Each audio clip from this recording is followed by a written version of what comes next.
Hey guys, what's going on? Welcome back to the channel, and we're going to go real quick through this Amazon haul. This is probably like over the last 2 weeks. I've accumulated all these titles, but we do have one lone title that's not from Amazon, and that is a replacement disc from Severin for Dario Argento's opera on 4K. There was a problem with the initial pressings for the disc a few months ago, and yeah, it's really nice to finally have the replacement disc so I can check out what many consider Argento's last true masterpiece, opera.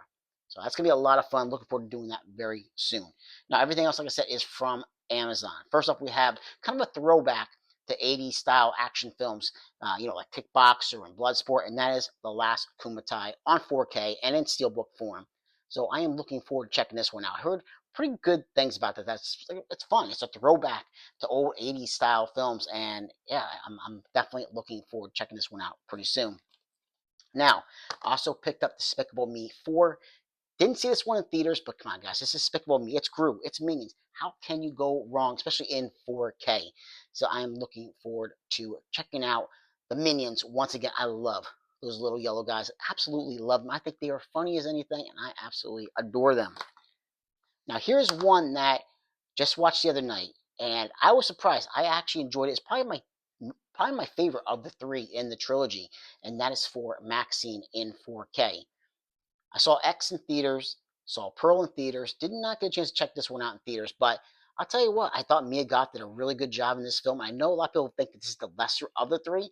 I think it's the strongest of the three. I really do. I think the story was a little bit stronger with this one, and I really like the setting taking place in the 80s. Kevin Bacon's in this one as well. I won't go into too far about what his character is in the film, but Bacon's just great in this film. He really is. So yeah, Maxine on 4K. Definitely a good job, Ty West. Great job with that one. I definitely enjoyed it. Now, here's one that some people are going to laugh because, hey, why'd you pick this one up? You said you didn't really like it. Well, I didn't hate it. I didn't love it. But it was one of those films that the more I think about it, it's kind of growing on me. It really is. Kind of to the point where I want to sit down and really watch it again and take it all in and really just try to process it a little bit more. And that is Nicolas Cage in Long Legs. Yeah, I know. I know. This one is it's I was kind of not even so much split down the middle with this one. I really don't know what to think about it. It's one of those films that really leaves you thinking if whether or not you like it or you hate it. You have to watch it maybe again to really get an idea, let it sink in the more times you watch it. That happens, I just watched Halloween 3 again the other night, and I hated that film originally when I was a teenager, when I had it on VHS, watch it for the first time, but I think it's great now. I really do. I appreciate it for what it is now after watching it all those years later. So maybe I'm gonna feel the same way about Long Legs. I know Nicolas Cage is absolutely crazy. He's beyond Nicolas Cage crazy, and you know how Cage can get crazy. Well, he goes a little bit even further with this one. So yeah, Long Legs on 4K. A Quiet Place, day one. I do enjoy the other Quiet Place films. I've heard that this is, people have mixed feelings about this one. Again, just like with Maxine, the lesser of the three, but it's a really good cast and it's a Quiet Place. I mean, come on, I'm sure I'm going to enjoy it. Like I said, I didn't see it in theaters, but come on, guys, I guarantee I'm going to probably enjoy this one. Now, speaking of some like 80s stars, this one doesn't take place in the 80s, but this man was around in the 80s, and this one's from 1995, and it's from Kino Lorber, and it is on 4K, and that is Jean Claude Van Damme, Sudden Death. And I've heard this looks absolutely fantastic, which doesn't surprise me. Kino Lorber, their 4Ks are absolutely gorgeous. They do a really great job. They're a little bit shorter on the special features, but where they're short on the special features, they absolutely make up with the quality of the film, how it looks, presented in 4K. And I'm looking forward to. I haven't seen this film probably since it came out back in '95, so it's going to be fun revisiting this one.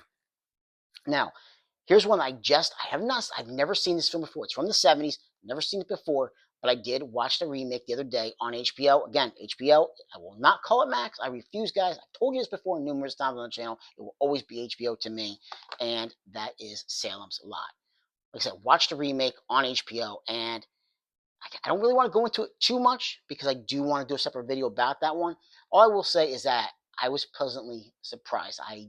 I enjoyed it. I did that. I will say I will enjoy it. I'll go into a little bit further detail in another separate video about that one, about exactly why I enjoyed it. But yeah, Salem's Lot, the original, I'm looking forward to seeing, maybe watching the remake again, to kind of compare the two. So it's kind of hard when you go from a remake to the original when you have the remake on the brain, and now you got to try to compare it with the original. So we'll see.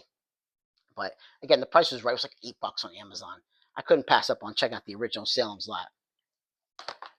Now we got to have some classics, right? We always got to pick up some kind of classics on this channel. And that, of course, is for one that was an upgrade from a DVD. Did not have this on Blu-ray. So went straight from DVD right to 4K. And that is for The Wizard of Oz. Had to have it, guys. It's a classic. Scarecrow, the Tin Man, the Lion, the Cowardly Lion. I mean, I love the Cowardly Lion. He's hilarious. And I had to get this one on 4K. And finally, we've had 4Ks, we've had Blu-rays. We do have one lone DVD, and that's for The Lost King, starring Sally Hawkins. And this is a film that maybe a lot of people don't really know about. The price, again, probably about $7, $8 on Amazon. But this is one that I saw when it came out, and I was pleasantly surprised. I really enjoyed this one. There's no Blu-ray release, as far as I know. I've done research, but I don't see a Blu-ray release here in the U.S. for this one, but I had to go ahead and pick this one up.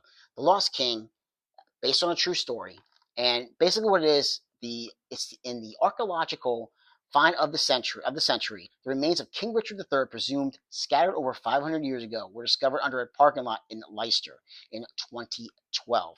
The search was spearheaded by amateur historian Philippa Langley, whose passion and unrelenting research were met with skepticism by the academic establishment. And were they ever? They threw monkey wrench after monkey wrench after, at her, trying to stop her, saying that all her ideas were wrong, that she was looking in the wrong places and everything. But she was determined to find the remains of King Richard III. And like I said, I think this is a well acted film, and it's really, really good. I would definitely, if you haven't heard about this one, I think it's definitely worth checking out. So, guys, yeah, just a little bit of a haul from Amazon, right? Just a few things, and of course, our one lone 4K replacement disc from Seven for Dario Argento's opera. So, guys, like, subscribe, and comment if you get the chance, and I'll catch you in another episode. Take care. Bye.